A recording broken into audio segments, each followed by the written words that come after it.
Global investors, शिक्षाविदों, विशेषज्ञों, उद्योग जगत के प्रतिनिधि सहित सभी पैनलिस्ट और सभी प्रतिभागियों का भी मैं इस वेबिनार में हार्दिक स्वागत करता हूं।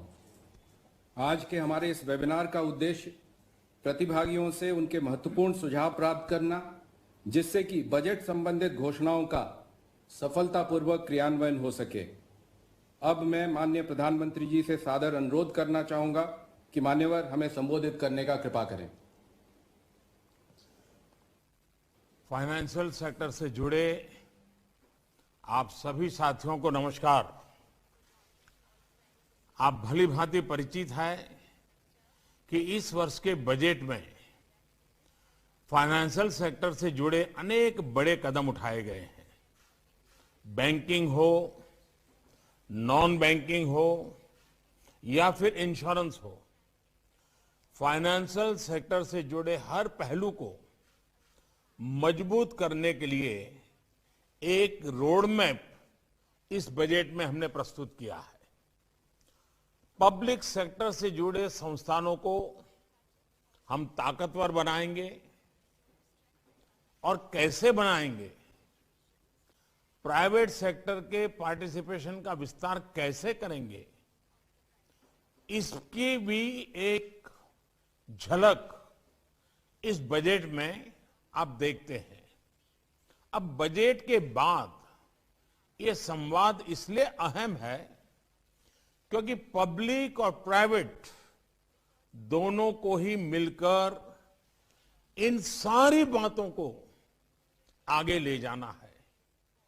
सरकार की प्राथमिकता, सरकार की प्रतिबद्धता आपको पता होनी चाहिए और इससे भी ज्यादा महत्वपूर्ण यह है कि आपके सुझाव, आपकी शंका आशंका, इसका पूरा पता सरकार को भी होना चाहिए। 21वीं सदी में हमें देश को जिस गति से आगे ले जाना है, उसमें आपका सक्रिय योगदान, प्रोएक्टिव, मैं समझता हूं यह बहुत ही आवश्यक है। और इसलिए आज की ये बातचीत मेरी दृष्टि से दुनिया की जो स्थिति है उसका फायदा उठाने के लिए बहुत ही महत्वपूर्ण है। साथियों, देश के फाइनेंशियल सेक्टर को लेकर सरकार का विजन बिल्कुल साफ है, कोई इफ्स एंड बट्स की जगह नहीं है। देश में कोई भी डिपॉजिटर हो या कोई भी इन्वेस्टर, दोनों ही ट्रस्ट और ट्रांसपेरेंसी अनुभव करें, यह हमारी सर्वोच्च प्राथमिकता है। देश की वित्तीय व्यवस्था चलती ही अगर किसी एक बात पर वो टिकी हुई है तो वो है विश्वास। विश्वास अपनी कमाई की सुरक्षा का, विश्वास निवेश के फलने फूलने का और विश्वास देश के विकास का।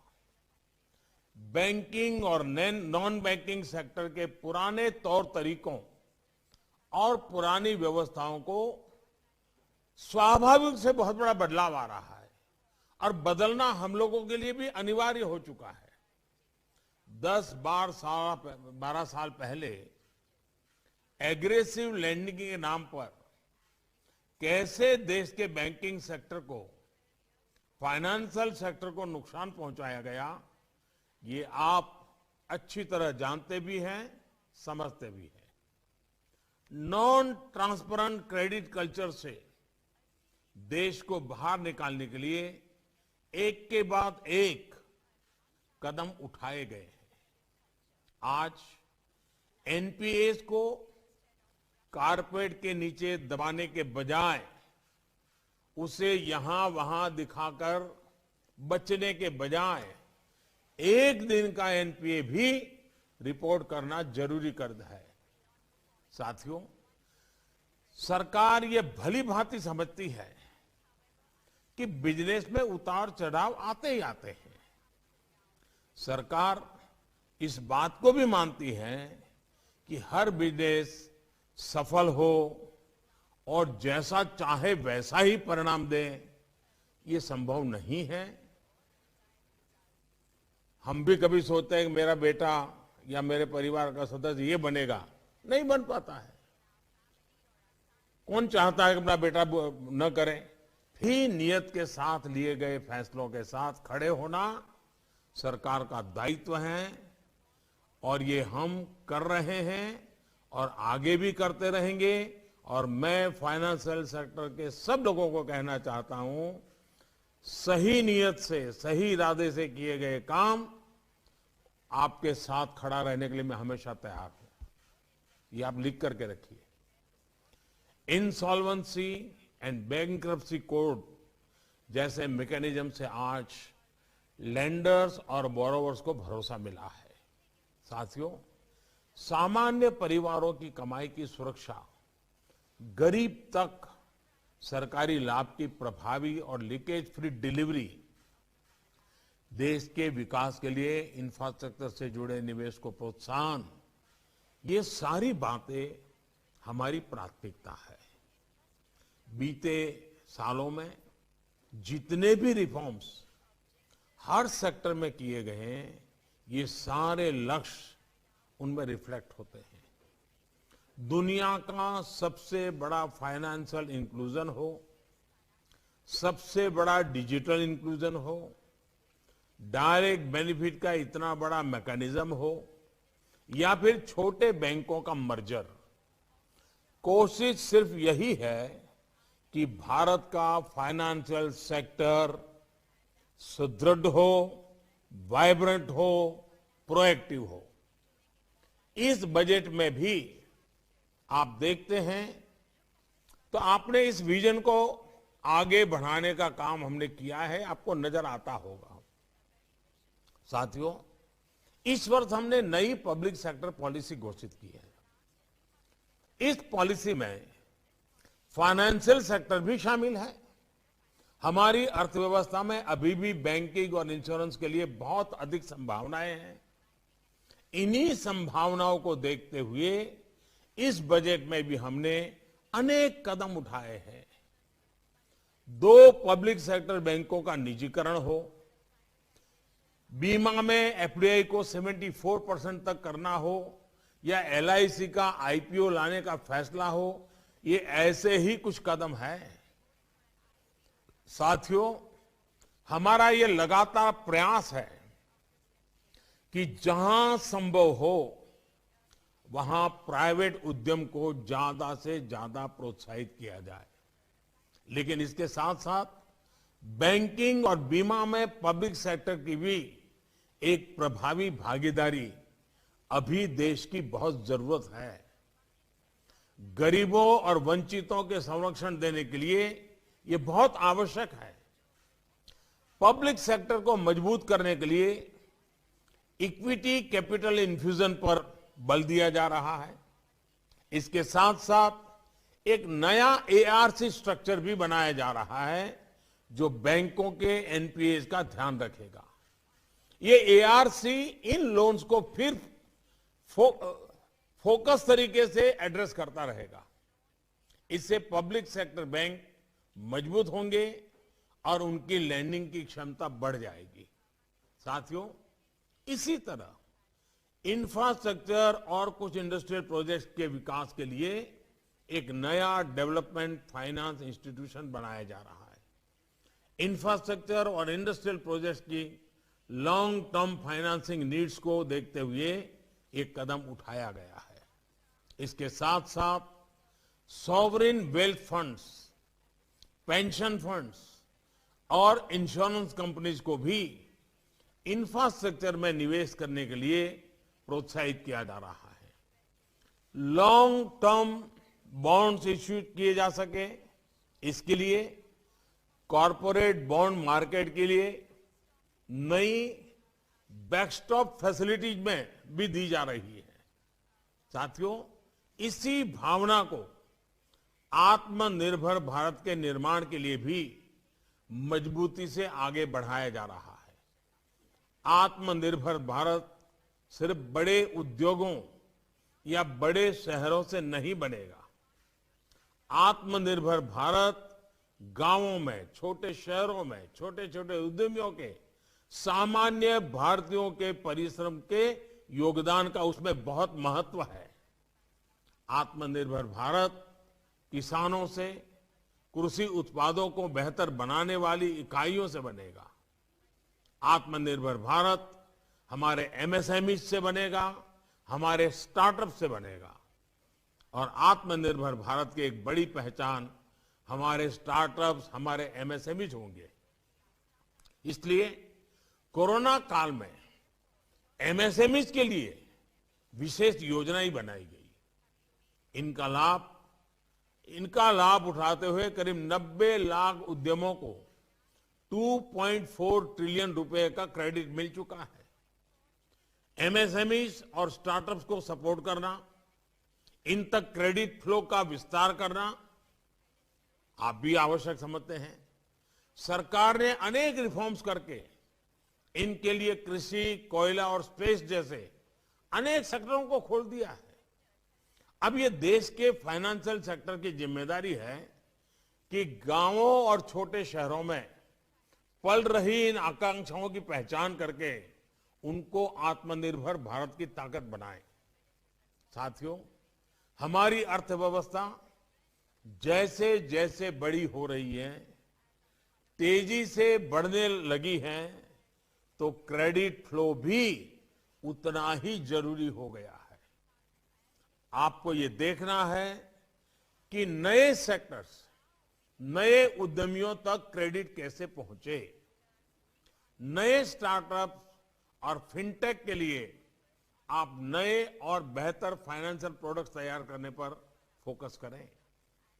आप सभी भली भांति जानते हैं कि हमारे फिनटेक स्टार्टअप्स आज बेहतरीन काम कर रहे हैं और इस सेक्टर में हर संभावनाओं एक्सप्लोर कर रहे हैं। कोरोना काल में भी जितनी स्टार्टअप डील्स हुई हैं, उनमें हमारे फिनटेक की हिस्सेदारी बहुत अधिक रही है। जानकार बताते हैं कि इस वर्ष भी ये मोमेंटम बना रहेगा। इसलिए आपको भी इसमें नई संभावनाएं तलाश करनी है। इसी तरह जो हमारा सोशल सिक्योरिटी कवरेज है, उसको यूनिवर्सल बनाने में आपकी भूमिका क्या होगी, इस पर विचार करें। इससे जुड़े बेहतर सुझाव और समाधान इस वेबिनार से निकलेंगे, क्योंकि आपका इस क्षेत्र में गहरा अनुभव है और मैं चाहता हूं कि आप आज खुलकर के अपने विचार रखेंगे। और मेरा पक्का विश्वास है कि आज के मंथन से जो अमृत निकलेगा वो आत्मनिर्भर भारत के भी काम आएगा, जन कल्याण के कामों के लिए भी आएगा और आत्मविश्वास को गहरा करने के लिए भी काम आएगा। साथियों, बीते वर्षों में टेक्नोलॉजी के बेहतर इस्तेमाल ने, नई व्यवस्थाओं के निर्माण ने फाइनेंशियल इंक्लूजन में बहुत बड़ी भूमिका निभाई है।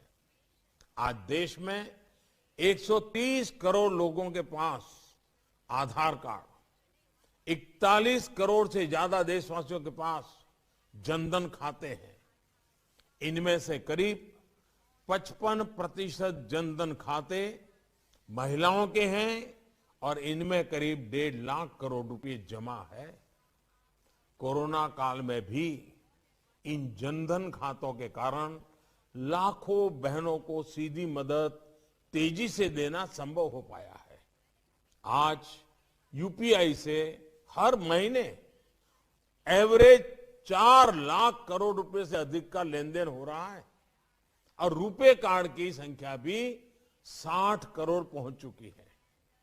आधार की मदद से instant authentification, India Post Bank का विशाल नेटवर्क, लाखों कॉमन सर्विस सेंटर के निर्माण ने फाइनेंशियल सर्विसेज को देश के दूर दराज वाले इलाकों तक पहुंचा दिया है।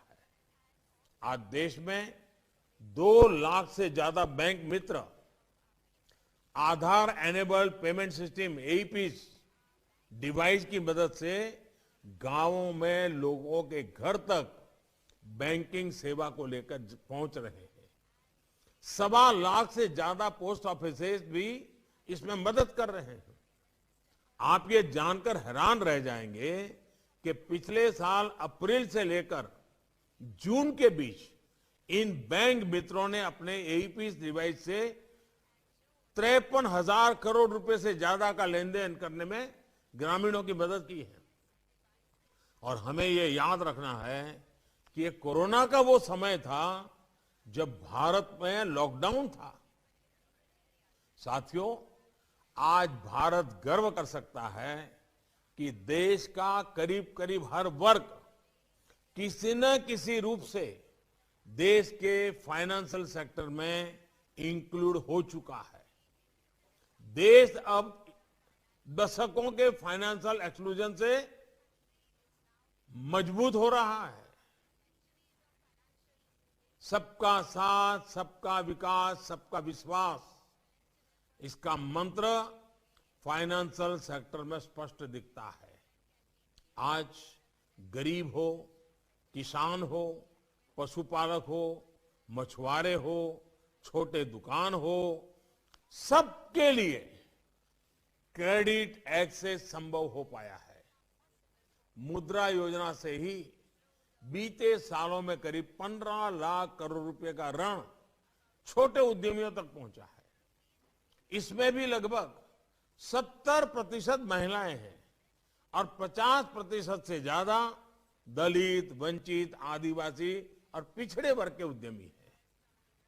पीएम किसान स्वनिधि योजना से अब तक करीब 11 करोड़ किसान परिवारों के खाते में 1,15,000 करोड़ रुपए से ज्यादा की मदद पहुंच चुकी है। कुछ महीने पहले ही हमारे स्ट्रीट वेंडर्स के लिए, रेहड़ी पटरी वालों के लिए प्रधानमंत्री स्वनिधि योजना शुरू की गई है। इस वर्ग का पहली बार देश के फाइनेंशियल सेक्टर में इंक्लूजन किया गया है। इसके तहत करीब 15 लाख रेहड़ी पटरी वालों को अब तक 10,000 रुपए के ऋण दिए जा चुके हैं। ये सिर्फ वन टाइम इंक्लूजन नहीं है, बल्कि उनकी क्रेडिट हिस्ट्री भविष्य में उनको एक्सपांड करने में भी मदद करेगी। इसी तरह ट्रेड्स और पीएसबी लोन जैसे डिजिटल लैंडिंग प्लेटफॉर्म से एमएसएमईज को सस्ता ऋण तेजी से मिल पा रहा है। किसान क्रेडिट कार्ड जैसी सुविधा तेजी से इनफॉर्मल लैंडिंग के कुचक्र से छोटे किसान को, पशुपालक को, मछुआरे को बाहर निकाल रही है। साथियों, अब प्राइवेट सेक्टर को भी कहीं न कहीं विचार करना होगा कि हमारे समाज के इस सेक्शन के लिए इनोवेटिव फाइनेंशियल प्रोडक्ट्स आप कैसे निकालते हैं। जो हमारे सेल्फ हेल्प ग्रुप है, उनमें मैन्युफैक्चरिंग से लेकर सर्विसेज तक हर सेक्टर में बहुत बड़ी कैपेबिलिटी है। ये ऐसे ग्रुप्स हैं जिनका क्रेडिट डिसिप्लिन हमेशा आपने अनुभव किया है बहुत बेहतरीन रहता है। प्राइवेट सेक्टर ऐसे ग्रुप्स के माध्यम से रूरल इंफ्रास्ट्रक्चर में इन्वेस्टमेंट की संभावनाएं तलाश कर सकता है। ये सिर्फ वेलफेयर का मामला नहीं है, बल्कि एक बेहतरीन बिजनेस मॉडल भी सिद्ध हो सकता है। साथियों, फाइनेंशियल इंक्लूजन के बाद अब देश फाइनेंशियल एम्पावरमेंट की तरफ तेजी से आगे बढ़ रहा है। भारत का फिनटेक मार्केट अगले 5 सालों में 6 ट्रिलियन से ज्यादा होने का अनुमान है। फिनटेक सेक्टर की इसी संभावना को देखते हुए आईएफएससी गिफ्ट सिटी में एक वर्ल्ड क्लास फाइनेंशियल हब बनाया जा रहा है। भारत में आधुनिक इंफ्रास्ट्रक्चर का निर्माण भी सिर्फ हमारी आकांक्षाएं नहीं है, बल्कि ये आत्मनिर्भर भारत की आवश्यकता है। इसलिए इस सेक्टर में इंफ्रास्ट्रक्चर को लेकर बहुत ही बोल्ड टारगेट्स रखे गए हैं। इन लक्ष्यों को पूरा करने के लिए इन्वेस्टमेंट की जरूरत है। इस इन्वेस्टमेंट को लाने के लिए हर संभव प्रयास किए जा रहे हैं। ये लक्ष्य पूरे फाइनेंशियल सेक्टर के सक्रिय सहयोग से ही प्राप्त हो सकेगा। साथियों, हमारा फाइनेंशियल सिस्टम मजबूत हो, इसके लिए अपने बैंकिंग सेक्टर को सशक्त करने के लिए भी सरकार कमिटेड है। अब तक जो बैंकिंग रिफॉर्म्स किए गए हैं वो आगे भी जारी रहेंगे।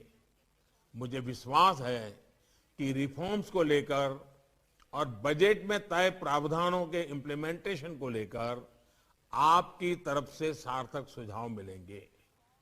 मुझे पूरा विश्वास है कि देश और दुनिया के इस क्षेत्र के महारथी आज पूरा दिवस इस विषय पर हमारा मार्गदर्शन करने वाले हैं।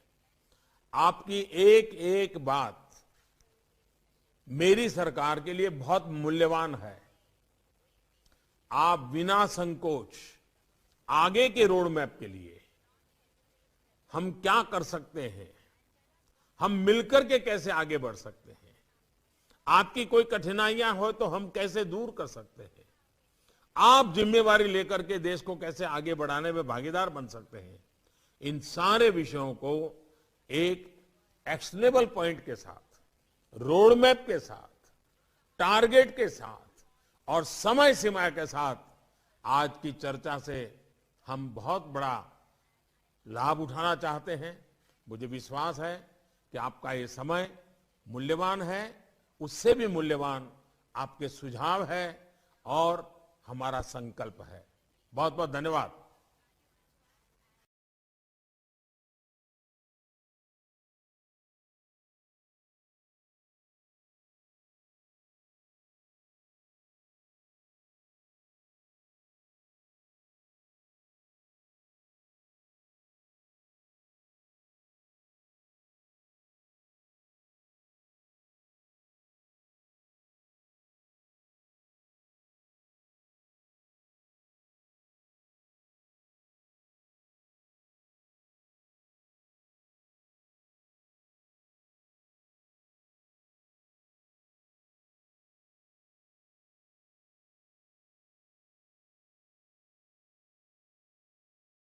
इस वीडियो को लाइक करें, हमारे चैनल को सब्सक्राइब कर बेल आइकन जरूर प्रेस करें हमारी न्यू वीडियो सबसे पहले देखने